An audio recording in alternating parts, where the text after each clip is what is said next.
এই জন্য তোমার জন্য আমি প্রেম করতে এলাম।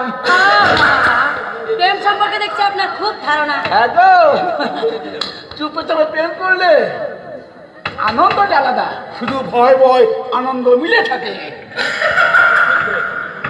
আপনি ঠিক ধরেছেন। আপনি ঠিক ধরেছেন দিদি। আজীবনে কতগুলো প্রেম করেছেন শুনি?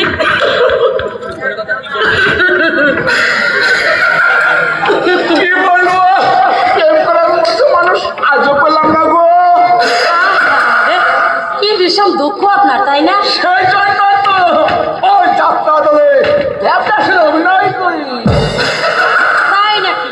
আমার অভিনয় শুনে এই যত শ্রোতারা আছে আমার নাম রেখেছে কুমার হরিপদ। কিন্তু এখানে কেন? এই যে শুনেন,